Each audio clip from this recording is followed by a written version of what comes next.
Il nous est impossible d'arriver par nous-mêmes à la mesure de Dieu. Le Saint-Esprit nous met en face de cette impossibilité absolue qu'il y a pour nous d'arriver jamais à être cela par nous-mêmes. Nous le voyons, Dieu a déterminé sa mesure. Dieu a présenté son modèle.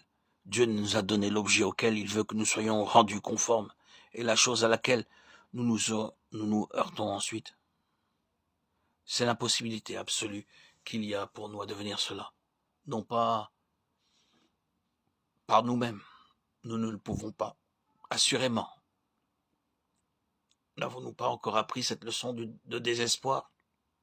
Est-il nécessaire au Saint-Esprit de nous amener à désespérer encore et toujours à nouveau? Pourquoi ne pas désespérer définitivement et en finir une fois pour toutes? Pourquoi avoir à désespérer encore de jour en jour?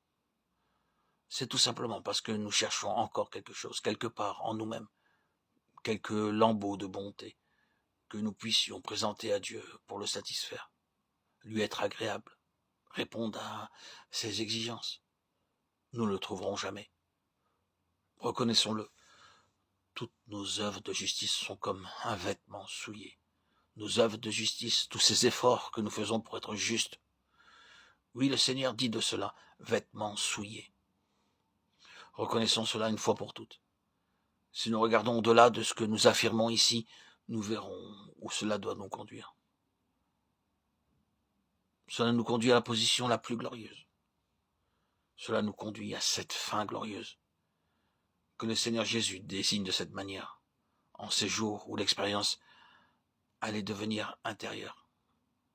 Apprenez de moi et vous trouverez le repos de vos âmes. Voilà la fin. Mais nous ne trouverons jamais le repos de nos âmes avant d'avoir appris tout d'abord la différence absolue qu'il y a entre Christ et nous-mêmes. Et ensuite, l'impossibilité absolue d'être jamais semblable à lui parce que ce que nous pouvons découvrir en nous-mêmes, parce que nous pouvons produire ou accomplir par nous-mêmes. Ce n'est pas en nous. Ce ne sera jamais parce que nous sommes en nous-mêmes. Il vaut donc mieux désespérer de nous-mêmes une fois pour toutes. Ces deux choses sont fondamentales. Cependant, le Saint-Esprit commencera ensuite à nous montrer comment son œuvre s'accomplit en nous. Nous ne nous arrêterons pas sur cela maintenant, mais plutôt sur le fait que le Saint-Esprit ne peut pas agir en nous avant que ces bases fondamentales ne soient acceptées. Car Dieu est très jaloux pour son Fils. Son Fils a traversé l'épreuve du feu à cet égard. Il a pris la forme d'un homme et il a accepté la vie de dépendance. Il s'est dépouillé volontairement de ce qui lui aurait permis, à un moment donné, d'agir par lui-même, de par sa divinité, pour sa propre délivrance, pour son propre salut, pour sa propre sûreté, pour sa préservation. S'étant dépouillé de ce droit, il a dit « J'abandonne tous mes droits et mes prérogatives et les pouvoirs de ma divinité pour ce temps présent. Et j'accepte la position de l'homme et sa dépendance absolue à l'égard de Dieu, mon Père.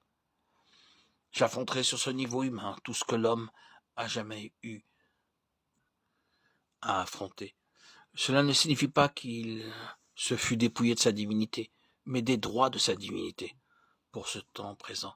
Oui, il affronta tout dans tous les domaines, sous une forme et une force concentrées, et en tant qu'homme, et sans une seule défaillance. Il triompha pour l'homme. Il remonta sur le trône, dans le mérite d'un triomphe complet sur toutes les forces que l'homme ait jamais eu à rencontrer, et cela à la satisfaction de Dieu. Pouvons-nous penser qu'après tout cela, Dieu puisse négliger son Fils et tout ce qu'il a accompli pour l'homme et dire « Faites simplement de votre mieux et cela me satisfera ». Oh, quel aveuglement à l'égard de Christ, à l'égard de Dieu. Il y a dans ce christianisme si populaire aujourd'hui. Non, il n'y en a qu'un seul dans cet univers à l'égard duquel Dieu puisse dire de tout son cœur « En lui j'ai mis tout mon plaisir ». Et c'est le Seigneur Jésus-Christ. Si jamais vous et moi, nous devons arriver à cette faveur, mes bien-aimés, ce sera en Jésus-Christ, et non point en nous-mêmes.